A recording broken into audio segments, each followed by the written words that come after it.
All right. The floods of Deucalion and Ogyges. The history of Greece knows two great natural catastrophes, the floods of Deucalion and of Ogyges. One of them, usually that of Deucalion, is described by Greek authors as having been simultaneous with the conflagration of Phaethon. The floods of Deucalion and Ogyges brought overwhelming destruction to the mainland of Greece and to the islands around and caused changes in the geographical profile of the area. That of Deucalion was most devastating. Waters covered the land and annihilated the population. According to the legend, only two persons, Deucalion and his wife, remained alive. This last detail must not be taken more literally than similar statements found in descriptions of great catastrophes all around the world. For example, two daughters of Lot, who hid with him in a cave after the catastrophe of Sodom and Gomorrah, believed that they and their father were the only survivors in the land.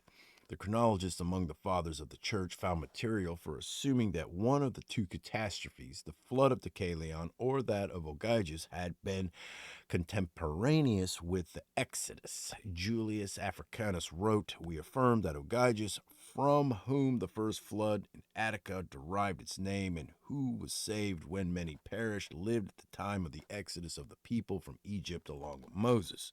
He further expressed his belief in the coincidence of the catastrophe of Ogyges and the one that occurred in Egypt on the days of the Exodus in the following words: "The Passover and the exodus of the Hebrews from Egypt took place, and also in Attica the flood of Ogyges. And that is according to reason. For when the Egyptians were being smitten in the anger of God with hail and storms, it was only to he expect wait it was only to he expected that certain parts of the earth should suffer with them." Eusebius placed the flood of Deucalion and the conflagration of Phaethon in the 52nd year of Moses' life. Augustine also synchronized the flood of Deucalion with the time of Moses. He assumed that the flood of Ogyges took place earlier. A chronologist of the 7th century, Isidore, Bishop of Seville, dated the flood of Deucalion in the time of Moses. Chronologists of the 17th century likewise calculated that the flood of Deucalion took place in the time of Moses, close to but not simultaneous with the Exodus. It would seem to be more probable that if the catastrophes occurred one shortly after the other, the catastrophe of Ogyges took place after that of Deucalion, which practically destroyed the land, depopulated it, and erased every memory of what had happened up to that time. In the words of Plato, who quoted the Egyptian priest speaking to Solon, the catastrophes must have escaped the notice of the future generations because, as a result of the devastation, for many generations, the survivors died with no power to express themselves in writing. The memory of the catastrophe of Ogyges would have vanished in the catastrophe of Deucalion if Ogyges had preceded Deucalion. Apparently, the truth is with those who placed the catastrophe of Deucalion in the days of Exodus, but those who reckoned that Ogyges was contemporary of Moses were also correct, except that Moses did not live until the flood of Ogyges. It took place in the days of Joshua. In the commemoration of the Deucalion flood, the people of Athens observed a feast in the month of Anthesterion, which is a spring month. The feast was called Anthestria. On the 13th of the month, the main day of the feast, honey and flour were poured into a fissure in the earth as a sacrifice. The date of this ceremony, the 13th day of Anthesterion in the spring, is revealing if we remember that was what was said in the section entitled 13. It was on the 13th day of the spring month, Aviv, that the great planetary contact occurred, which preceded by a few hours the exodus of the Israelites from Egypt. The offering of honey and flour as the main ceremony of the feast is also revealing if we recollect that manna, or heavenly corn tasting like honey, fell on the earth after the contact of the earth with a celestial body.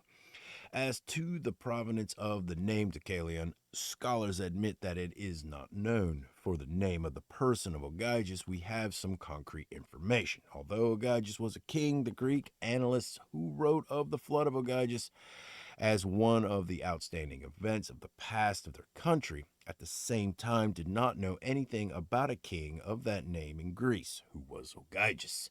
We can solve this problem. When the Israelites under Moses approached the border of Moab, Balaam, in his blessing of Israel, used these words: His king shall be higher than Agag. Agag must have been the most important king of that time in the area around the eastern Mediterranean. In my reconstruction of ancient history, I shall put forward proofs that the Amalekite king Agag the first was identical with Hyksos king, whose name the Egyptologists tentatively read Apop the first, and who, a few decades after the invasion of Egypt by the Amu, Hyksos, laid the foundation of Thebes, the future capital of the new kingdom in Egypt. In conformity with this assertion, I can point to the fact that Greek tradition, which does not know of any activities of King Ogyges in Attica, occasionally places the domicile of Ogyges in Egyptian Thebes, and Aeschylus calls Thebes of Egypt the Ogygian Thebes to differentiate it from the Greek Thebes of Boeotia. Ogyges is also credited with founding Thebes in Egypt. Agag was a contemporary of the aging Moses. He was a ruler who, in his time, had no equal in the region bordering the eastern Mediterranean. The catastrophe in the time of Joshua, successor to Moses, was called by his Agag's name.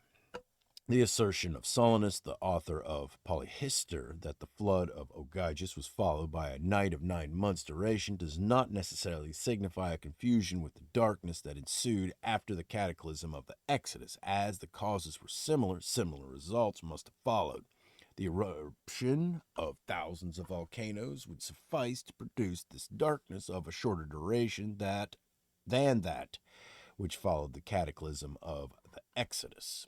Thus, the Greek traditions of the floods of Ogyges and Deucalion contain elements which, though interchanged, can be traced to 2 great upheavals in the middle of the second millennium before the present era. All right.